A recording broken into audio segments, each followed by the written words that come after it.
हरे कृष्णा।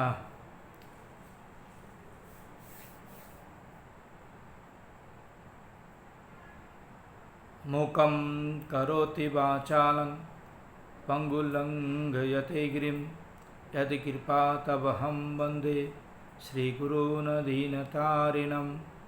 वाञ्छाकल्पतरुभ्यश्च कृपासिन्धुभ्य एव च पतितानां पावनेभ्यो वैष्णवेभ्यो नमो नमः।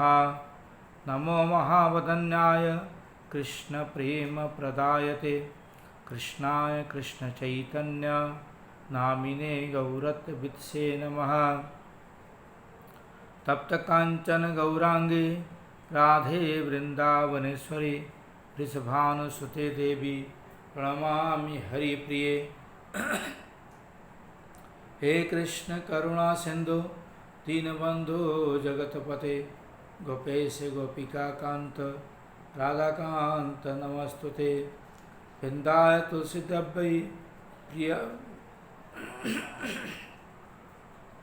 भुजे सेव्य वेणु श्रेष्ठ पिंचम कटितरे दुकुलम नेत्रांते सहचरकटां च विदे सदा श्रीमद्वृंदावन वसलीला परिचय जगन्नाथ स्वामी नरपतगामी भवत में। वृंदाय तुलसीदब्बई प्रियाय केशवश्च विष्णु भक्ति पद देवी सत्वते नमो नमः। भूमस्कृत्पादानां भूमिरेव अवलम्बनम् त्वयि जाता प्राधानां तमेव शरणं प्रभो तमेव शरणं प्रभो तमेव शरणं प्रभो। श्री कृष्ण चैतन्य प्रभु नित्यानंद श्री अद्वैत गदाधर शिवसादि गौर भक्त वृंद। हरे कृष्णा कृष्ण कृष्णा हरे हरे हरे राम राम राम हरे हरे।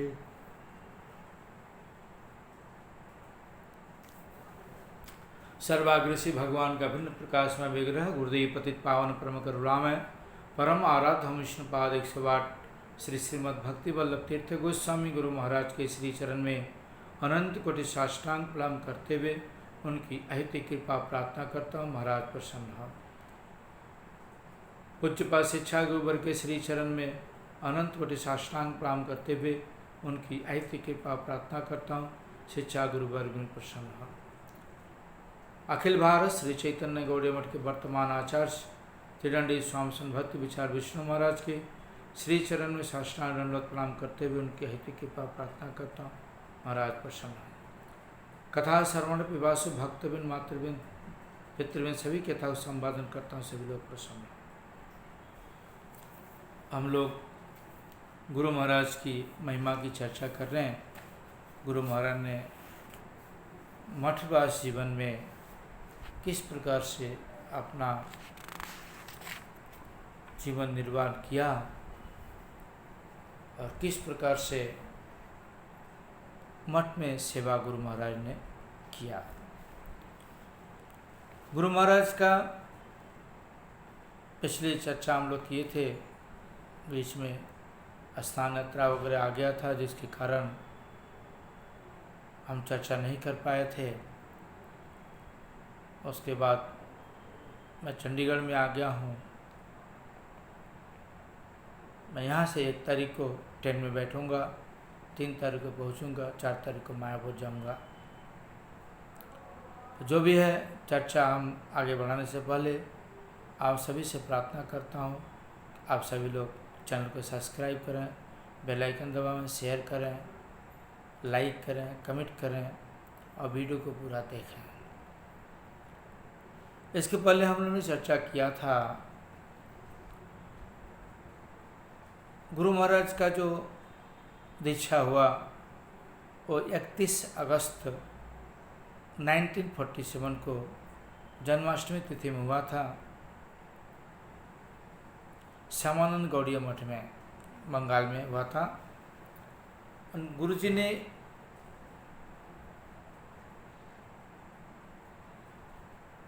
देखो बताते हैं कि गुरु जी का जन्म रामनवमी के दिन हुआ और दोबारा जो जन्म होता है द्विज बनता है, इंसान दीक्षा लेता है, वो द्विज जन्म जो है वो जन्माष्टमी के समय गुरु जी का हुआ है। और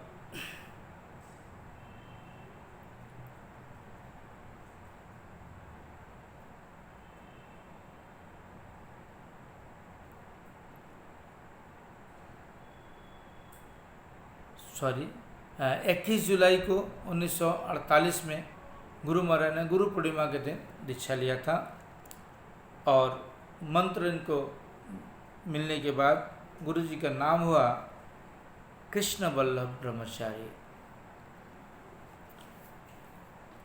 हम लोग यहाँ तक चर्चा किए थे, आज चर्चा करेंगे हम लोग गुरु महाराज की वैष्णव सेवा में कितनी तल्लीनता थी, कितनी आग्रह था वैष्णव सेवा में, इसके विषय में हम चर्चा आज करेंगे।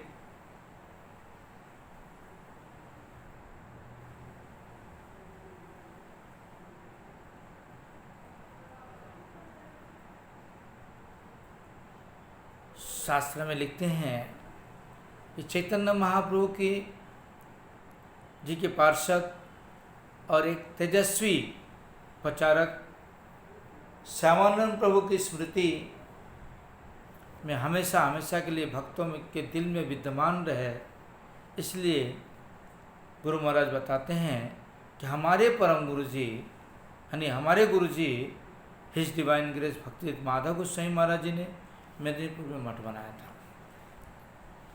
वो मठ आज जो है जजावर महाराज को दिया गया है, परम गुरु जी ने दिए हैं कि आप सेवा करो, तो सेवा वहाँ पर होता है।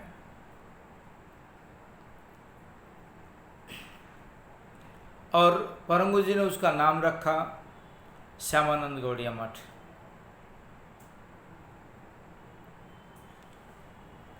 जब गुरु महाराज ध्वनि देते थे तब श्यामानंद गौड़िया मठ का ध्वनि देते थे, और आज भी हमारे सेक्रेटरी पूज्यपाद जितेंद्रिय महाराज जब जय देते हैं तो श्यामानंद गौड़िया मठ का जय देते हैं, आचार्य महाराज जब जय देते हैं तो भी श्यामानंद गौड़िया मठ का जय देते हैं।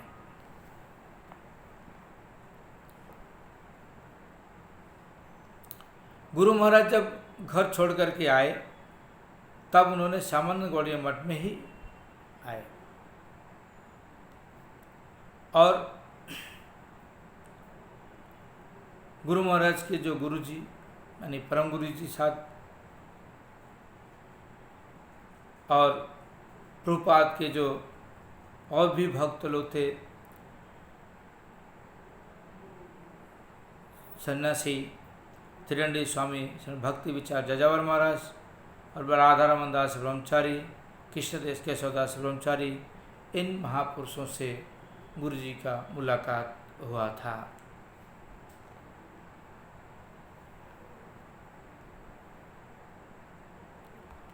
जो श्री राधारमन प्रभु जी थे उनका चैतन्य आश्रम मठ बनाया और सन्यास के बाद उनका नाम हुआ भक्ति कुमुद संत गोस्वामी महाराज, इस नाम से प्रसिद्ध हुए। गुरु महाराज अपने गुरु जी की बातों को वेद वाक्य की तरह मानते थे और वैष्णव सेवा में रुचि सर्वदा इनका बना रहता था।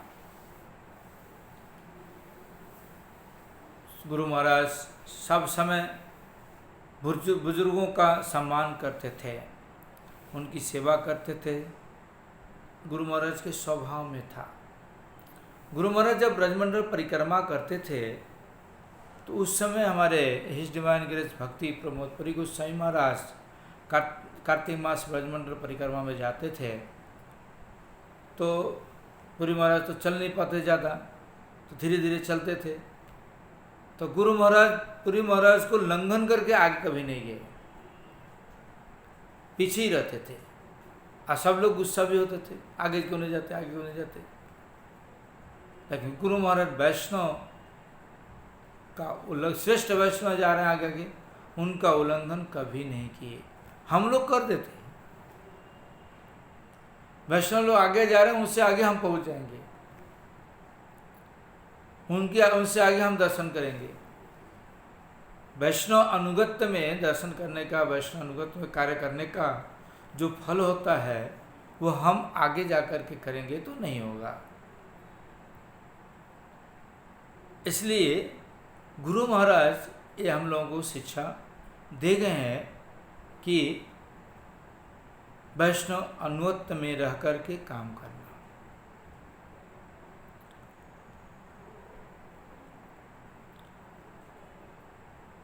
हमारे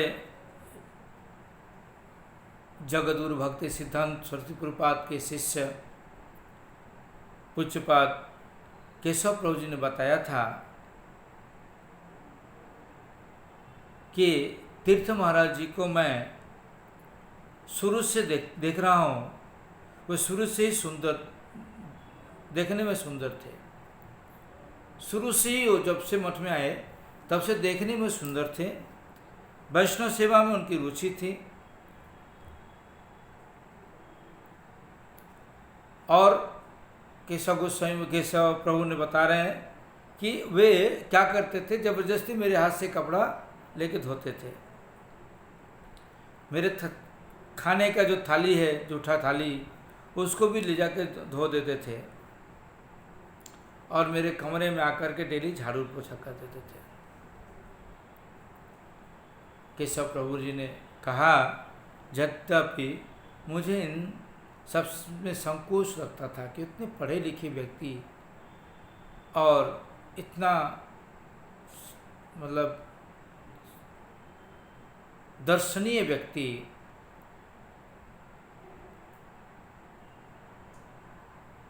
बोलते कि मैं मन ही मन सोचता था कि लड़का कितना पढ़ा लिखा है पर इसको अपने पढ़ाई का जरा सा भी अभिमान नहीं है।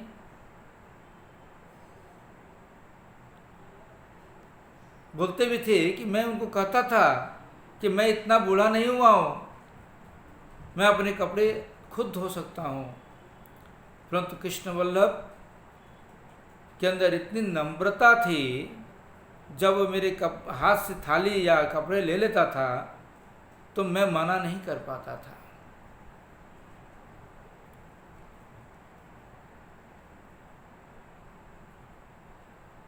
यहाँ तक कि बताते हैं कि मेरी थाली धोने के लिए वह काफ़ी देर तक बैठा रहता था, मुझसे बात करता रहता था, प्रभुपाद की बात सुनता था और जब मैं प्रसाद पा लेता था तो मुस्कुराता हुआ मेरी थाली धोने के लिए लेके चला जाता था। केशव प्रभु बोलते हैं कि मैं उससे कहता था, तुम ग्रंथ पढ़ो, एक कपड़े मैं धो लूँगा। मेरे कपड़े धोने के लिए मेरे नहाने का इंतज़ार करता रहता है, मेरा कपड़ा धोना है तो मेरे नहाने का इंतज़ार करता रहता था। उसका कहना था कि ग्रंथों में भी तो गुरु सेवा या वैष्णव सेवा ही लिखा गया है। उसका मानना था कि यदि मैं वैष्णव सेवा करूंगा तभी तो मैं मठ में रह पाऊंगा तथा तभी ग्रंथ मेरी समझ में आएगा। गुरु जी का यह मानना था कि जब मैं मठ में रहना है तो मुझे वैष्णव सेवा करना होगा और ग्रंथ भी समझ में आएगा, वैष्णव सेवा से ही ग्रंथ समझ में आएगा। पूज्यपाद केशव प्रभु बताते हैं कि उसकी सेवा प्रवृत्ति को देखकर मैं दो एक बार पूज्यपाद माधव महाराज जी से कहा था, माधव भाई देखना कृष्ण वल्लभ एक दिन बहुत बड़ा वैष्णव बनेगा। बहुत अधिक दीनता व वैष्णव सेवा की भावना है इसमें, बहुत ज़्यादा दीनता और वैष्णव सेवा की इसके अंदर भावना भरा हुआ है। इसके अलावा इस अपने उच्च घराने का व उच्च शिक्षा का जरा सा भी अभिमान नहीं है। हम लोगों में तो दुनिया का अभिमान होता है, पढ़ाई लिखाई का अभिमान, पढ़े लिखे हैं, इतने डिग्री प्राप्त किए हैं,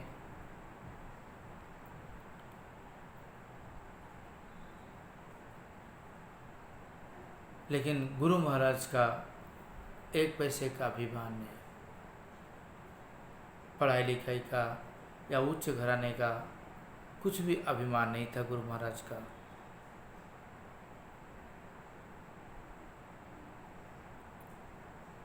परम गुरु जी ने क्या बोला उनके जवाब में?